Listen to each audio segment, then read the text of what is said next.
Hi all, this is the third of four videos for the flipped classroom part of this class. This is the third and final related to the specific sections of the lesson plan. The fourth video will focus more on the rationale. So we'll get to that. You will get to that next week. So today just finishes off the sections that you'll need to know. There are 6 sections. The first is, they're all in blue too. The first is the instructional methods and strategies that you'll use within your lesson. And the second is the biggest part. This is your instructional procedures. So this is the part where you're going to be scripting out every word that you're going to say to the students, including the correct responses that you plan to get back from students.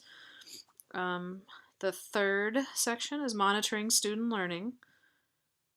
The fourth is the extension opportunities you're planning. The fifth is accommodation, acceleration, and differentiation for students.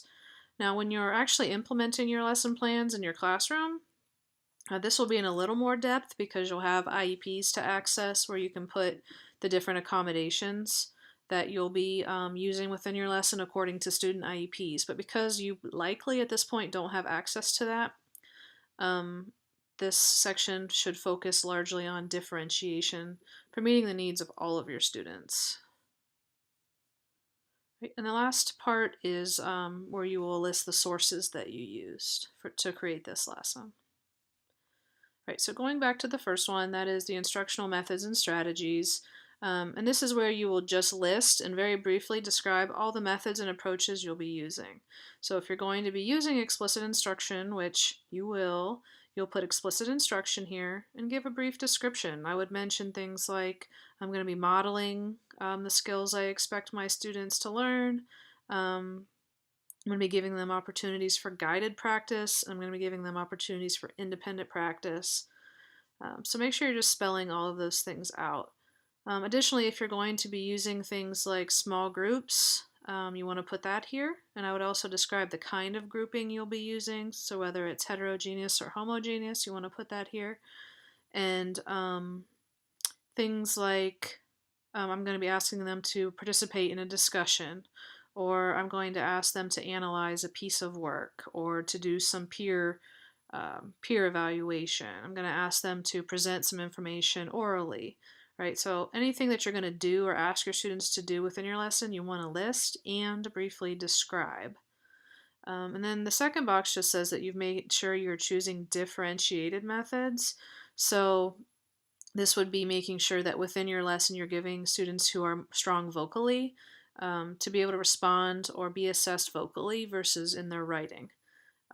This would be also where you're making sure you're presenting things to the students vocally, and so you're using direct instruction to present things vocally to your students, but you're also giving them a visual representation of what you're teaching them or what you're saying. So those are the types of ways you'll make sure you're meeting the needs of all of your learners, but you want to make sure you spell that out here. The second part, this is the bulk of the lesson. This is what we will be hyper focusing on because it tells me that you know how to teach. So this is where you will script out everything. You can look here in the brown box is more like an overview of what should go in the blue area, but essentially everything here in the brown area is down here.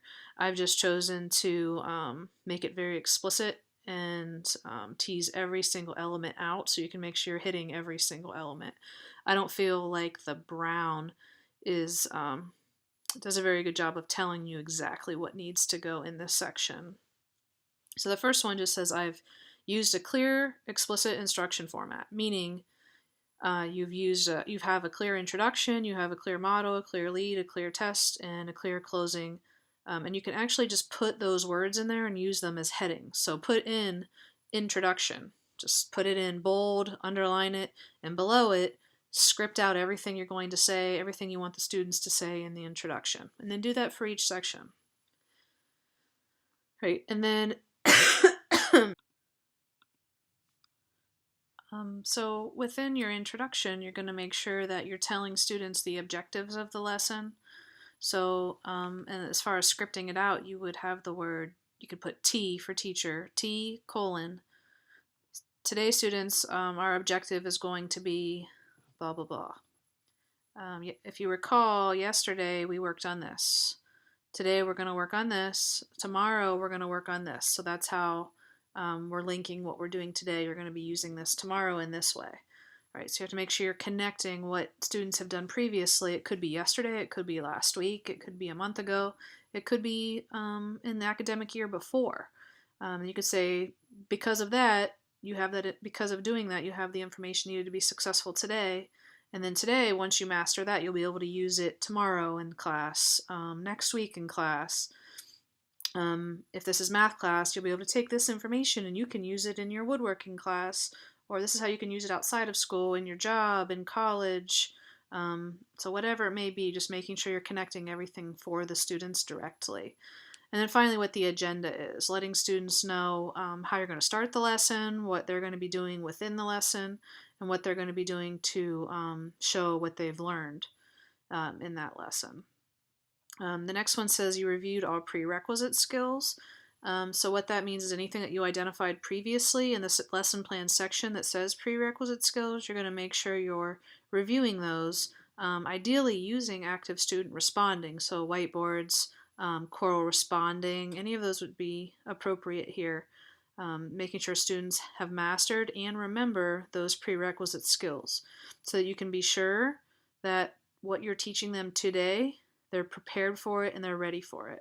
If you're not reviewing prerequisite skills, you're risking that students may not be successful in this lesson due to not having the prerequisite skills. So if later in the lesson you're assessing how students did on this lesson, you may be indirectly assessing the information that they should have brought with them. Right, so that's why it's important to make sure you know that students have mastered those prerequisite skills and are bringing them to this lesson. And then also in the introduction, you're making sure you're telling students why this lesson is relevant. Make sure you're telling them how they're going to use this information later. It just helps students to be motivated to pay attention to what you're learning. The next one says I use direct language to tell my students what I want them to know. So don't ever expect that students are going to pick something up automatically or on their own incidentally. Right? So anything you want them to know, you're directly telling them what they should know to be successful on the assessment. The next one says I modeled every skill I want my students to know, and I modeled every task I want my students to perform.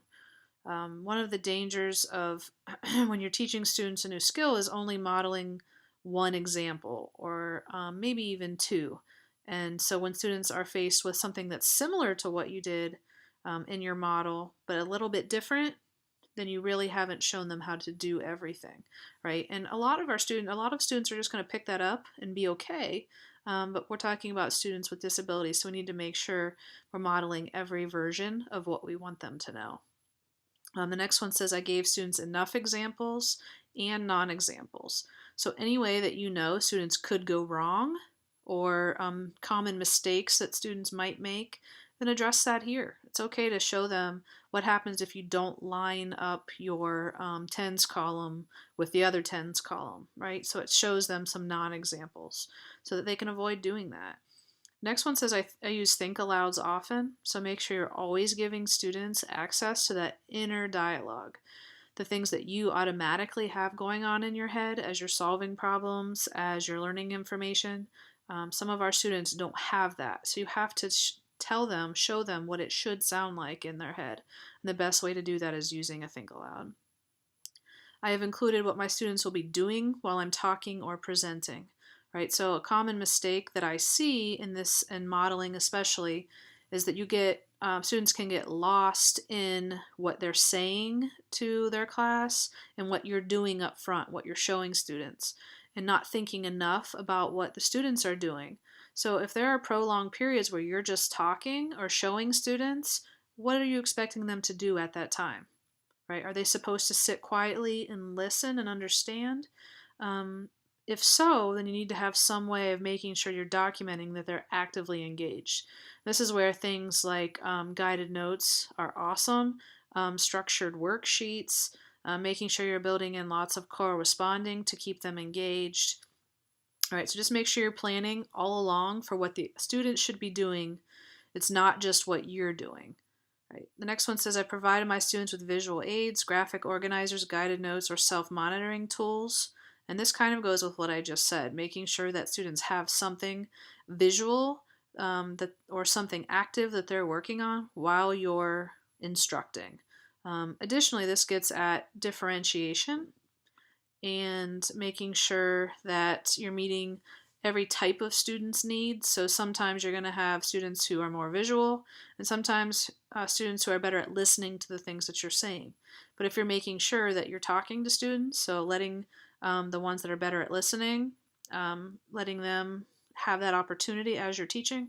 But for the students who aren't strong in that area, they also at the same time have the opportunity to follow along with guided notes or with a PowerPoint or with something on the smartboard.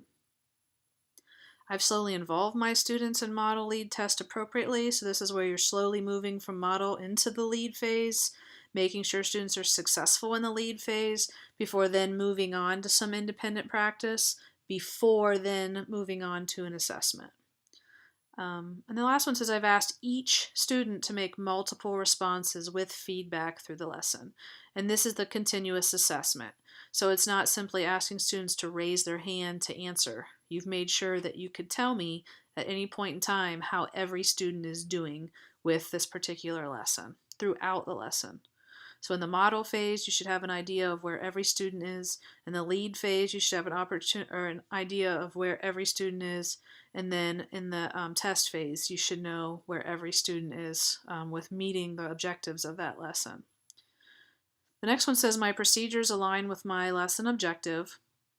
And this means that whatever you want students to be able to do within that objective, that the procedures that you're using make sense with it.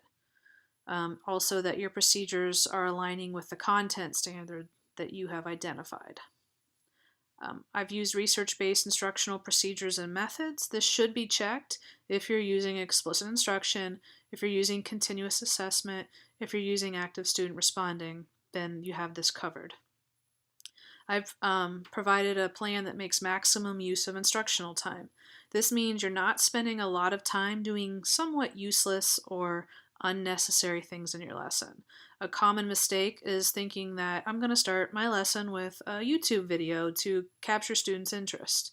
If it's a 5-minute YouTube video, loosely related, or it doesn't need to be 5 minutes, it could be 1 minute long to get the same point across, right? So that's what that means by making sure you're making maximum use of instructional time. There's nothing wasteful in it. My lesson includes deliberate, clearly described, differentiated instruction. I've embedded continuous formative assessment of all learners, which I mentioned earlier. I've included descriptions of error correction and enrichment opportunities. So what this is saying is, if you can anticipate that some students may make an error, I don't know what you're teaching specifically, but if in your lesson you could say, if students are struggling with this, this is how I will address it. I will give more examples, and then list exactly what those examples are that you would give. Or you could say, if students are making this mistake, I'm going to go back and cover this non-example. Right? So make sure that within your lessons too, you're saying, in parentheses, you could say, if students are not understanding this concept, this is what I'll do, A, B, C, D. And then the last one says, my lesson has my students practicing the exact skill they'll be asked to demonstrate on the post-assessment. Right? This sounds pretty obvious, but it is a very common mistake. So for example, if, let's say you're focusing on nouns and verbs. So most of your lesson is about you giving students a paragraph or sentences and asking them to circle and label the nouns and the verbs. Maybe that's what you're doing within your lesson. Well, then your assessment can't be asking students to write sentences that have clear verbs and nouns and circling those, right? So it's different. What you're asking them to do in your lesson, you're just practicing identifying those things.